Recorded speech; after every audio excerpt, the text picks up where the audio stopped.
We're talking to Elec Boothe today. Elec will be speaking at our upcoming Support-Driven Expo in Las Vegas, leading a workshop about crafting your troubleshooting brand. Elec, thanks for talking to me today, and thanks for volunteering to speak at our upcoming expo. Yeah, thanks, Sophie. I'm super excited to join the team and get out there and network and meet some people and share some of the experience that I have. Could you introduce yourself briefly for our attendees? For everybody who doesn't know me, my name is Elec Boothe. I've been with Bolt Checkout now for about 2.5 years. I lead our support and tech writing teams. I've been in the e-commerce and support space now for about 10 years, working at places like Salesforce Commerce Cloud and Salesify. I have a pretty big passion in the e-commerce world. I feel like I'm pretty knowledgeable about it. I've always kind of been a helper. So having support there has meshed well with my personality as well as my gifted talents. Great. I'm excited to learn from you. I come from a really different world. I'm Sophie Heller. I've worked in ed tech most of my career, most recently built small support teams at OutSchool and ClassDojo. Oh, So I'm curious, what got you passionate about troubleshooting to the extent that you're going to lead a long workshop for our attendees? there's a couple of different facets there. So I suffer from ADHD, and one of the reasons why I'm in this world is that tickets kind of give you an ability to lean into that and not necessarily see it as like a negative or a problem, but more so as like a benefit of being in this world. Part of that is that as you're troubleshooting, you need some kind of structure or standard there that you're using as you're going through your day to day.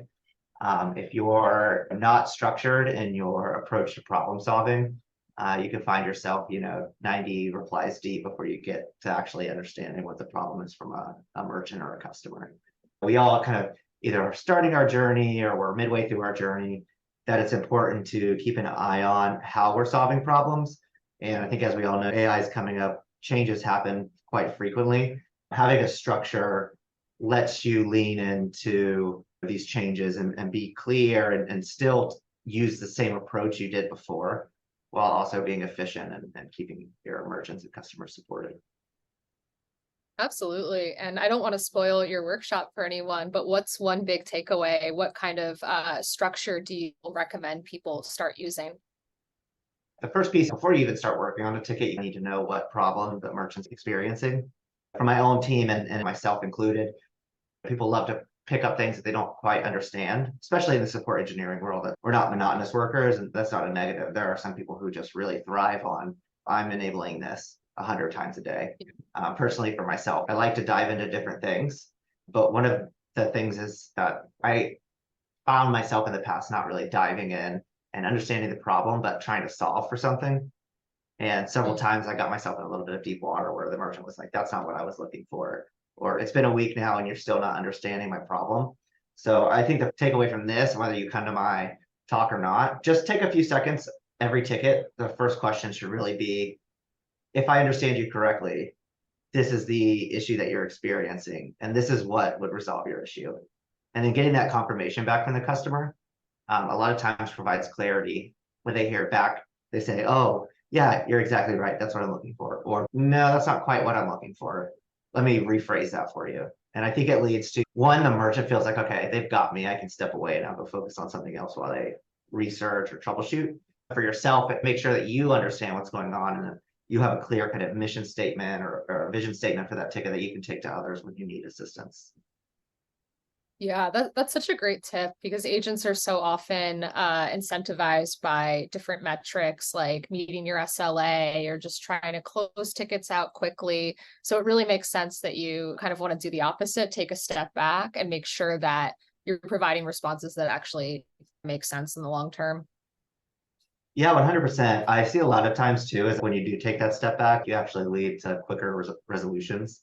And you're better able to identify your weak areas and see if there's somebody else in the organization that you can lean on and get assistance from, as well as in the future when you see that problem again. Your problem statements at a company are probably limited to 10 to 15 common problems you experience, regardless if the solution is the same.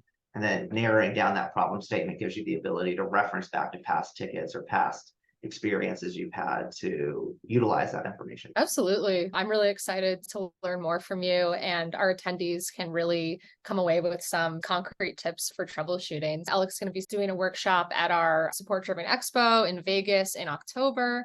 Come through if you're able to. In the meantime, Elec, where can people find you if they have questions, want to nerd out about support engineering, or just otherwise connect? Everybody can find me in Support Driven. It's Elec Boothe. And I'm also on LinkedIn as well under the same. I'm always happy to answer any questions or network or talk to people. I especially love hearing from different vendors or different people doing unique and interesting things in the community. So definitely reach out.